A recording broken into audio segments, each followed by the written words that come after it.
Alright guys, I'd like to introduce myself. I'm Miss Walker. I'll be your Cal1 online instructor this semester. I just wanted to run through a quick little overview of some stuff. The first page you'll see up here, I went into the portal and I clicked on academics, and you'll see your courses listed for the semester. And if you click on Cal1, it'll come to this page right here. Only the syllabus is here. I will have a midterm and a final grade posted in the grade book here, but other than that, we really won't use this. Then if you click on Blackboard, it'll take you to Blackboard, of course. And in Blackboard, I've got some announcements posted here, and of course I've got the syllabus. And this is where you'll want to come, read through, make sure to print this out. This is kind of our guide for the semester. I should be emailing you sometime in the next week, kind of a more detailed course schedule for those of you who like it, who really, are going to utilize the course schedule. But for the most part, you'll want to constantly be checking in Blackboard for assignments. And as far as the week 1 checklist goes, of course, one of the first things you want to do is take the syllabus quiz, which needs to be completed by the 28th, which is next Thursday. Just making sure, remember the date there. But aside from that, the course will be conducted in my math lab. And whenever you sign up for my math lab, if you need to wait for money, when you would click on Student Register Now, unless you have a username and password already. But you'll need 3 things. You'll need email, course ID, and an access code or credit card. And when you click OK Register Now, you're going to first type in our course ID, which I have already forgotten, so let me go check it out. That's not where I wanted to go. My course is, what is it? 13194. 13194. So when you type in Walker 13194, which a lot of you have already done, and click continue. Let's see. 13914, because I'm dyslexic.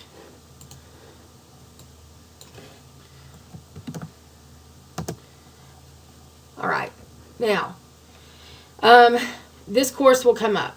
If you don't have a Pearson account, you'll click create, and that's where you'll put in like username, you'll have a username, email, all that good stuff.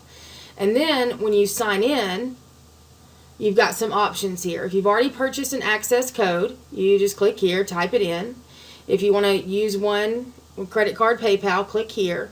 Or if you need to get temporary access without payment, you can click here, and it'll allow you to stay enrolled in the course for 14 days, and then at that point you'll go back in and you'll actually type, buy or purchase the access code and enter it in. So for those of you that are waiting on that check, which is usually out the 11th day of class, you can wait till then to actually pay for the course material. Now, once you are logged in and getting started, under the discussions, now mine over here is the teacher one, so there's going to be some stuff here you don't see. So a lot of you have already responded, but you'll respond to the syllabus agreement. Just click respond and say that I've read and agreed to the syllabus. Then you can go to introductions, and again, this is my introduction here. You just click respond, and there's also chapter 2 questions. And this is where we can discuss what's going on with chapter 2, if we have any questions. Then, to get started, you can click on homework. Personally, I suggest you always do show all. But over here will be the due dates. Right now, we have the chapter 2 skills review homework, but when you click on it, I've already taken the quiz, but it'll prompt you to take a quiz. And however well you do on that quiz, I played around with it earlier today, will affect how many problems you have to do in the homework. So on that quiz, you can take it multiple times. So the best way to do the homework button is to hit show all. And so now you can see there's a chapter 2 skills check quiz there. These are going to be ahead of each chapter just to kind of go over some basic algebra and stuff that we'll see throughout the section that's a good refresher. Now, as far as homework goes, you have 5 attempts for each problem. I suggest using those wisely. Use me as a resource to ask questions. Also, definitely, if you don't have that hard copy of the textbook, make sure to go to the chapter. We're starting in chapter 2. You can go to the chapter opener. You can go to the e-text. If I want to go to section 2.1, interactive ebook. And just to make sure, going back here to the main menu, on the course home, there's the browser check to make sure you have everything you need.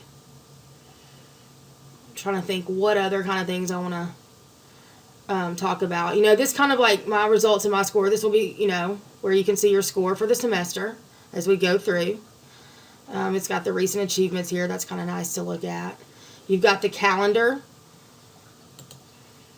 which you can look at and see what kinds of things are due, what you've done. The study plan is optional. It kind of goes along with what things you've done and what you need to practice. But there's nothing that you have to do here. Let's see, what other kinds of things would I want to show you. Under document sharing, I haven't uploaded anything quite yet. I'm going to make some videos and notes tomorrow for chapter 2, and this is where it'll be. I might rename this class notes or something like that, but document sharing is going to be a useful place for us as we go through this course. The last little thing I want to mention is this. If I go back to homework,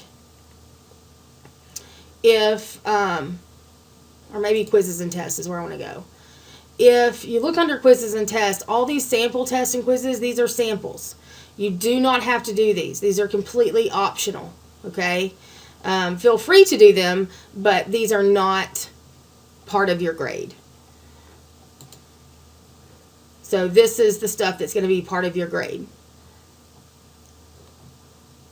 And I hope that's enough to get you guys started. If you have any questions, please email me at jewalker@pulaskitech.edu. I look forward to working with you all this semester.